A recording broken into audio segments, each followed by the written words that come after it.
ከግለሰብና ከቡድን ፍላጎት በላይ የአንድ ሀገር ህልውና ደህንነትና የዜጎች የጋራ ዘላቂ ግብ ድምር ነው። የሀገር ብሔራዊ ጥቅም የአንድ ሀገር ሉዓላዊነቷና የግዛት አንድነቷን ለማስጠበቅ የሚረዱ የፖለቲካ የኢኮኖሚና ማህበራዊ ጉዳዮችን የያዘ በመሆኑ ለድርድር የማይቀርብ ጉዳይ ነው ሲሉ ከጣቢያችን ጋር ቆይታ ያደረጉት የመገናኛ ብዙሃን ባለሙያዎች ይገልጻሉ። ባለሙያዎቹ ብሔራዊ ጥቅም ከአንድ ወገን ፍላጎት የዘለለ የሀገር ህልውና የህዝብ አጀንዳ ነው ብለዋል። ብሔራዊ ጥቅም መንግስት ቢመጣ ፓርቲ ቢኖር የማይቀያየር ሀገር እስካለች ድረስ የሀገር ህልውና የሆነ ለምንም ድርድር የማይቀርብ ነው። ብሔራዊ ጥቅም ላይ ትንሽ ግራ መጋባት አንዳንዶች ከግለሰብ መብት ጋር ከቡድን ያያይዙታል። በጭራሽ ከዚህ ጋር የሚያያዝ አይደለም።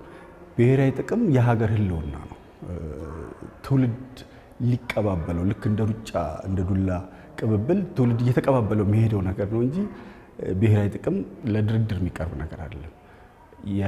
የኢትዮጵያ የህልውናዋ ቁልፍ ጉዳይ ብሔራዊ ጥቅምን ማስጠበቅ ነው። ትውልድ ይቀየራል፣ ሀገር ግን ይቀጥላል። ብሔራዊ ጥቅም ሲባል ግለሰባዊ ፍላጎት ላይ ያተኮረ ወይም ደግሞ የሆኑ ቡድኖች የሆኑ አካላት ላይ ብቻ ያተኮረ ፍላጎት ሳይሆን አጠቃላይ ሁሉንም የሚያሰባስብና ለሀገር የጋራ የሆነ ጥቅምና ሚናን የሚጫወት ስራ ማለት ነው። ከዚህ አንጻር እንግዲህ ከግለሰብ አልፈን የጋራ ጉዳዮች ላይ ከቡድንም አልፈን ደግሞ አሰባሳቢ የሆኑ ሀገርን እንደ ሀገር የሚያቆሙ ጉዳዮች ላይ የጋራ ተስማሞት መፍጠር እንደሆነ አስባለሁ። ብሔራዊ ጥቅም አንደኛው የብሔራዊ ጥቅም ቴሪቶሪ የሀገር ግዛት የሀገር ሉዓላዊነት ይሆናል። ሌላኛው ሰላም፣ መረጋጋት፣ በህዝቦች መካከል እርስ በርስ መቻቻል፣ በጋራ በመረዳዳት ማደግን ያጠቃልላል።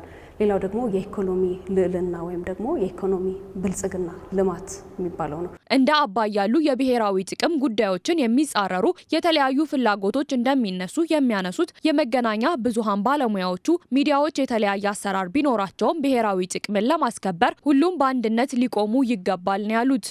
ሚዲያዎች በባህሪያቸው በተለያየ ጎራ ይመደባሉ። የመንግስት አለ፣ የህዝብ አለ፣ እንዲሁም ደግሞ የግል። እነዚህ እንደየባለቤታቸው ልዩነት እንደየባለቤቶቻቸው ልዩነት የተለያየ አይነት አቋም ሊያንጸባርቁ ይችሉ ይሆናል። ነገር ግን በብሔራዊ ጥቅም ጉዳይ ወደ ኋላ የሚሉት ሁለቴ የሚያስቡበት ሁኔታ በጭራሽ ሊፈጠር አይገባም። እንደሚታወቀው አሁን በተለይ የተለያዩ በብሔራዊ ጥቅሞቻችን ላይ የሚቃጡ የተለያዩ ፍላጎቶች አሉ። አባይ ልትዩ ትችያለሽ፣ የቀይ ባህር ጉዳይ ልትዩ ትችያለሽ፣ የድንበር ጉዳይ ልትዩ ትችያለሽ፣ ሌላም።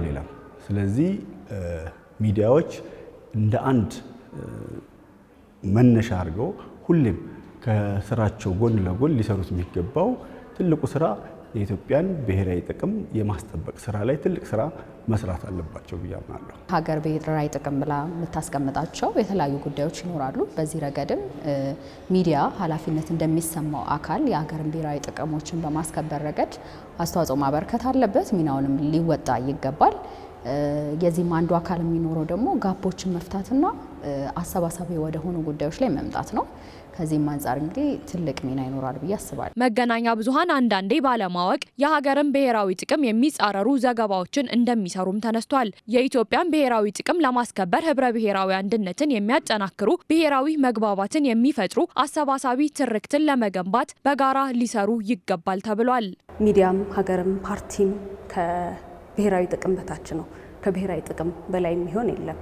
ባለማወቅ ግንዛቤም ስለሌለ ብሔራዊ ጥቅማችንንም በውል ባለመረዳታችን አንዳንዴ እኛው ራሳችን የብሔራዊ ጥቅማችንን በሚጻረር መልኩ ዘገባ ሽፋን እንሰራለን። ሁሉም ሚዲያዎች በሚያሰባስብ ትርክት በሚያሰባስበን ጉዳይ ላይ አንድ በሚያደርገን እስከዛሬ ድረስ እንግዲህ አይተነዋል። ተለያይተንም ተኮራርፈንም በየቦታው ባለው የተለያዩ ጫጫታ የመሰለን እውነት የመሰሉን ትርክቶች ያኖሩን የመሰሉን ግን ደግሞ ይሄው ሊያፈርሱን እዚህም እዛም ፈተናችን የሆኑትን ችግሮች እያየ ነው። ስለዚህ እነዚህን ችግሮች ለመቅረፍ እና ለመፍታት ሁሉም አሰባሳቢ በሆነ ትርክት አሰባሳቢ በሆነ ሀገራዊ አንድነት ላይ የነበረንን ነገር መልካም ነገር በማስቀጠል ነገር ላይ ሁሉም ሚዲያዎች አንድ ላይ ቢሰሩ ምናልባት ስብራታችን የመጠገን ችግሩ የመጥፋት ብዙ ሩቅ አይመስለኝም። የሀገር ጥቅም ሲባል የመንግስት ሚዲያዎች ወይም ደግሞ የግል ሚዲያዎች ጥቅም አይደለም፣ የሁለቱም ጥቅም ነው፣ የጋራ። እነሱ ደግሞ የሚያገለግሉት ህዝብ ነው። ያው እነሱ ተመልካች አድማጭ አላቸው። ያ ተመልካችና አድማጭ ደግሞ ሰፊው ህዝብ ነው። ስለዚህ እነሱ መቆም ያለባቸው በሚሰሩት ዘገባዎች ሊሆን ይችላል፣ በሚያስተላልፏቸው ፕሮግራሞች ሊሆን ይችላል፣ እንደዚሁም ደግሞ በሚዳሰሷቸው ርዕሰ ጉዳዮች ራሱ ብሔራዊ ጥቅምን ያስከብራሉ ወይም ደግሞ ለማስከበር ይቆማሉ ማለት እንችላለን። የመገናኛ ብዙሃን ባለሙያዎቹ የሀገርን ብሔራዊ ጥቅም የሚያስጠብቅ ትውልድን መገንባት አስፈላጊ መሆኑን አንስተዋል። ዜጎች የተለያየ የፖለቲካ ምልከታና ፍላጎት ቢኖራቸውም ብሔራዊ ጥቅም ከዚህ ሁሉ በላይ የትውልድ አጀንዳ በመሆኑ ዜጎች ልዩነታቸውን በመተው ለብሔራዊ ጥቅም በአንድነት ሊቆሙ እንደሚገባ የመገናኛ ብዙሃን ባለሙያዎቹ መልእክታቸውን አስተላልፈዋል።